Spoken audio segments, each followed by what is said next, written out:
You walk into a room and notice the conversation shifts. Nobody says anything wrong. No one insults you. But you're not included in the joke, not looped into the plan, not asked for your opinion. This happens again next week. And the week after, you start to wonder if something is wrong with you. This is one of the quietest forms of harm a person can experience, and it rarely gets named. It does not leave a mark. It leaves a question. And that question, repeated enough times, can wear down a person's sense of their own worth more than any direct insult ever could. Before we go further, if this channel helps you think more clearly about yourself and other people, take a second to like this video and subscribe. It helps this channel reach more people who need to hear it, and it costs you nothing. Number 1. Exclusion is a silent weapon because it leaves no evidence. When someone insults you directly, you have something to respond to. You could defend yourself, argue back, or simply recognize the insult for what it is and dismiss it. Exclusion does not give you that chance. It works by omission, not by action. Nobody has to say a single unkind word. They simply do not invite you, do not mention you, do not include you in the version of events that matters. This absence of clear evidence is exactly what makes it effective as a tool of harm. You cannot point to a sentence and say that was cruel. You can only point to a pattern, and patterns are much easier for others to deny or dismiss, and much harder for you to prove even to yourself. The Stoics understood that the mind suffers most not from clear and present dangers, but from ambiguous ones. Epictetus taught that people are disturbed not by events themselves, but by the judgments they form about those events. Exclusion is almost pure ambiguity. It gives your mind nothing solid to work with, so your mind fills the gap with its own explanations, and those explanations are rarely kind to you. You start writing a story about why you were left out, and because you have no real information, that story tends to default to the worst possible version. This is not weakness. This is simply how an untrained mind behaves when handed silence instead of facts. This is precisely why exclusion is often chosen over confrontation by people who want to harm someone without appearing to be the one causing harm. A direct insult can be reported, discussed, or called out. Being quietly left off a list, a group chat, or an invitation carries plausible deniability built into its structure. The person doing the excluding can always say it was an oversight, a scheduling issue, or simply not personal. This protects them from accountability while still achieving the intended effect on you. Recognizing this dynamic for what it is takes away much of its power, because you stop treating an ambiguous slight as proof of your own inadequacy and start seeing it as a strategy, one that says more about the person using it than about you. Marcus Aurelius reminded himself daily that other people would act unjustly, thoughtlessly, or in self-interest, and that this was simply the nature of imperfect human beings living together. He did not waste energy being shocked by it. He expected it, prepared for it, and refused to let it disturb his inner state. This is a useful model when you notice a pattern of exclusion around you. Instead of asking, "What is wrong with me?" which is a question with no stable answer, you can ask, "What kind of behavior is this? And how should a reasonable person respond to it?" This shift moves you from a position of helpless confusion to a position of clear observation, which is always the first step toward regaining your composure. It is also worth remembering that silence and exclusion require your interpretation to have any effect at all. The act itself is neutral until you assign it meaning. If someone does not invite you to something and you conclude nothing more than "they did not invite me to this specific thing," the sting is minimal. It only becomes devastating when you extend that fact into a broader verdict about your value as a person, your likability, or your place in the world. The Stoics practiced constant vigilance over exactly this kind of leap because they understood that most suffering lives not in the event, but in the extra story we attach to it without evidence. None of this means you should ignore genuine patterns of mistreatment or convince yourself that exclusion never matters.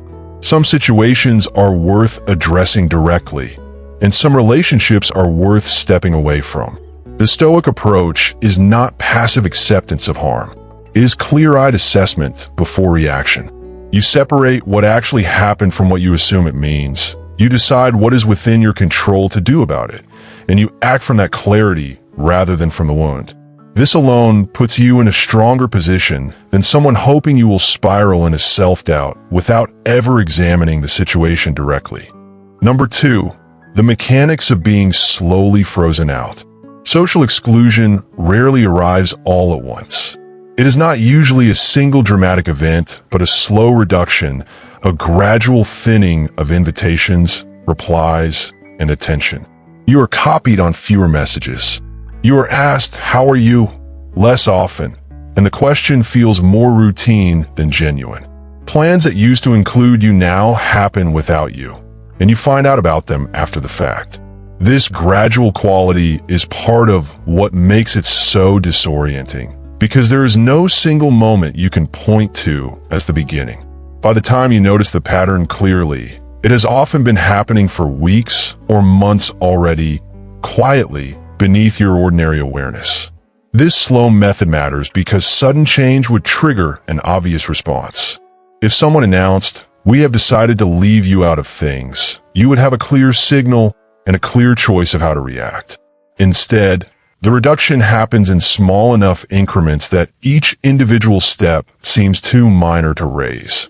Missing one gathering feels like nothing. Missing 5 in a row starts to form a pattern, but by then it has become normalized, almost expected, and you may begin adjusting your own behavior and expectations downward to match it rather than questioning why it's happening at all.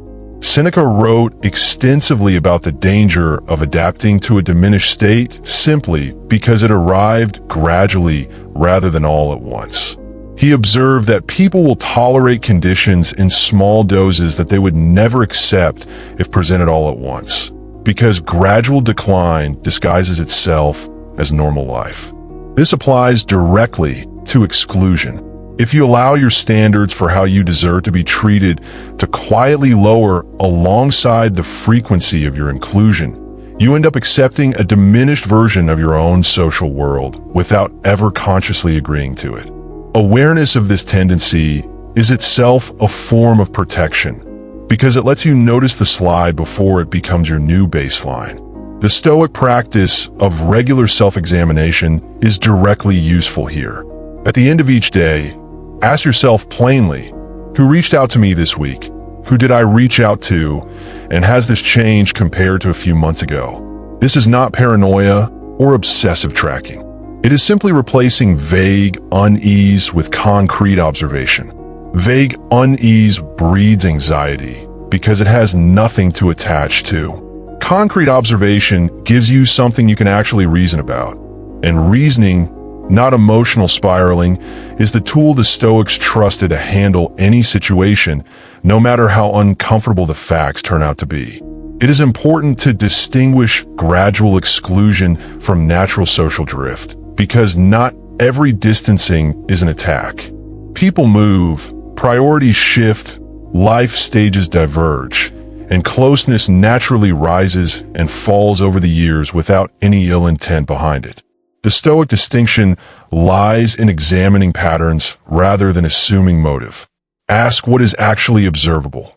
Is this one relationship naturally evolving, or is this a broader pattern across a group, timed suspiciously with some earlier disagreement or change in status? Clear observation, free of both paranoia and naive denial, is the discipline that separates a wise response from an emotional overreaction. Whatever you find through this honest examination, your response should remain within your own control. You cannot force people to include you, and chasing inclusion from those who have quietly chosen to withdraw it rarely restores genuine connection. What you can control is where you invest your remaining time and effort. The Stoics called this focusing on what is up to us. Redirecting your energy toward relationships and activities that do not require constant vigilance to maintain is not defeat. It is simply the wise allocation of a limited resource, your attention toward places where it is actually welcomed. Number 3, why the mind treats social rejection like physical danger. There's a reason exclusion hits as hard as it does, and it is not a character flaw in you. For most of human history, being excluded from the group meant losing access to food, protection, and survival itself. The human nervous system evolved in an environment where social standing was directly tied to staying alive. This means your brain still processes social exclusion using some of the same alarm systems it would use for physical threat. When you feel a sharp discomfort after being left out, that is not oversensitivity.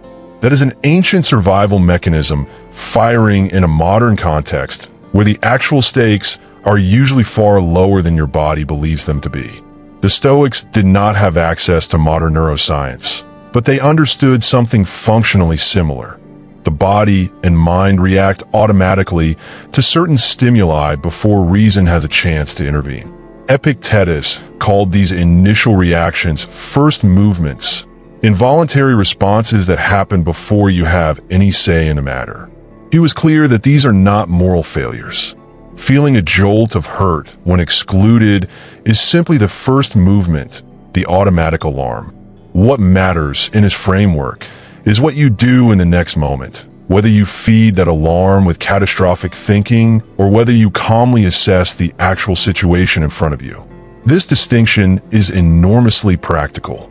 It means you do not have to fight the initial sting of being excluded, because fighting it is not the point and rarely works anyway. What you can influence is the second stage, the interpretation you build on top of that sting. The alarm says something uncomfortable just happened. Your mind then decides whether to add, and this proves I am fundamentally unlikable, or simply, and this is worth understanding more before I draw any conclusions. The first response compounds pain into identity. The second keeps the discomfort contained to the specific event, which is far closer to reality and far easier to recover from. Recognizing the biological root of this pain also removes a layer of shame that often accompanies it. Many people feel embarrassed that being left out of a group chat or a gathering affects them as much as it does, as though they should simply be above caring. But caring about social belonging is not a weakness to be eliminated.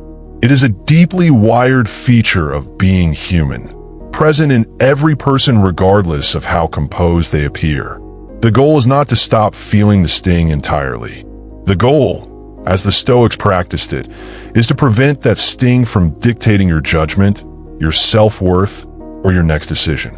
Marcus Aurelius frequently reminded himself that the things happening to him were simply the natural friction of living among other people, and that reacting with excessive alarm to ordinary friction was itself the deeper problem, not the friction itself. Applied here, this means recognizing that being excluded, while uncomfortable, is an ordinary feature of complex social life, not a unique catastrophe reserved for you. Everyone experiences it at some point, including people who appear confident and well-connected. Normalizing this fact does not make the experience painless, but it does strip away the isolating belief that you alone are somehow uniquely unworthy of belonging. Practically, this means the next time you feel that automatic jolt after being excluded, you can name it plainly to yourself. This is my nervous system reacting to a social signal the way it evolved to react, and that reaction is not the same thing as truth. Give yourself the same brief pause the Stoics practiced before responding to any powerful impression. In that pause, ask what you actually know, what you're only assuming, and what response would serve you rather than simply relieve the immediate discomfort. This single habit, repeated consistently, gradually reduces the power any single act of exclusion can hold over your sense of self. Number 4. How confidence erodes through repetition, not intensity.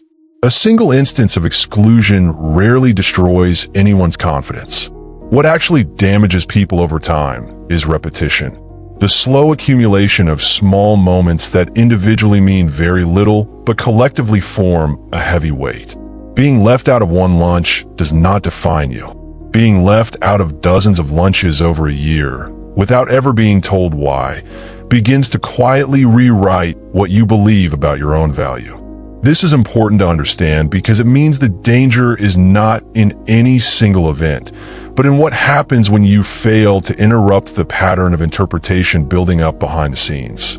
This is very close to what the Stoics meant when they warned against allowing small, unexamined judgments to accumulate unchecked. Chrysippus and later Stoic writers described how minor impressions, left unexamined, gradually harden into fixed beliefs simply through repetition and lack of scrutiny. If you never pause to question the assumption, "I am being excluded because I am fundamentally unlikable," that assumption does not stay small. It calcifies. Eventually, it stops feeling like a thought you once had and starts feeling like an established fact about who you are, even though it was never actually tested or proven at any point along the way.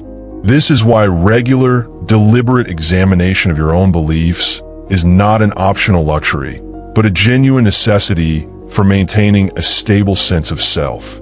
Waiting until confidence has already collapsed to start questioning the beliefs that caused it is far harder than interrupting the process early. The Stoic habit of reviewing your judgments daily, asking simply, is this belief something I have actually verified, or is it something I have simply repeated to myself often enough that it now feels true, is a direct defense against this slow erosion. It costs a few minutes and prevents years of unnecessary self-doubt. It also helps to understand that confidence built primarily on external inclusion was always going to be fragile, because it depended on something outside your control. If your sense of worth rises and falls based on whether a particular group includes you this week, you have effectively handed control of your self-esteem to people who may not even be thinking about you at all. The Stoics were relentless on this point. Anything you build your peace of mind on that lies outside your own judgment, and choices will always leave you vulnerable to exactly this kind of quiet erosion, regardless of how kind or unkind the people around you happen to be. The alternative is not pretending you do not care about connection, which will be both unrealistic and unhealthy. The alternative is building your core sense of worth on things that are actually yours to control. Your effort, your integrity, your honesty, your discipline, your treatment of others. These do not fluctuate based on someone else's guest list. When your confidence rests primarily here, being excluded from a particular group still stings, but it no longer threatens your entire sense of identity, because your identity was never actually built on that group's approval to begin with. Rebuilding confidence that has already eroded through repeated exclusion follows the same principle in reverse. It is rarely restored through a single dramatic realization. It is restored through the same small, repeated actions working in the opposite direction. Consistently keeping your word to yourself, consistently acting according to your own values regardless of who is watching, consistently refusing to let one ambiguous slight become a verdict on your worth. Just as the damage accumulated slowly through repetition, the recovery accumulates slowly too. There is no shortcut here, but there is a reliable path, and it is entirely within your control to walk it. Number 5, responding with Stoic clarity instead of quiet despair.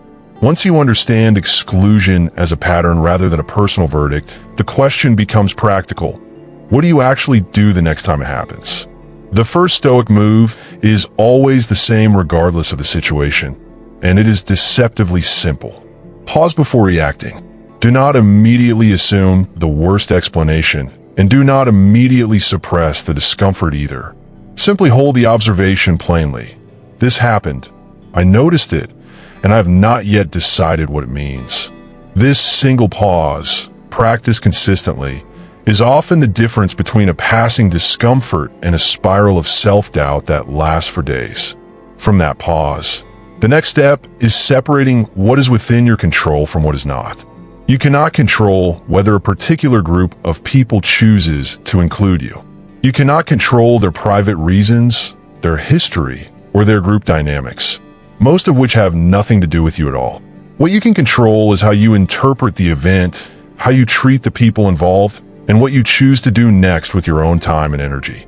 Epictetus built his entire philosophy around this single distinction, because he recognized it as the one mental habit capable of protecting a person's peace under nearly any external circumstance, exclusion included.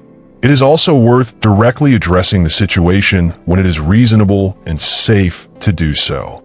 Stoicism is not about silent suffering or pretending nothing bothers you.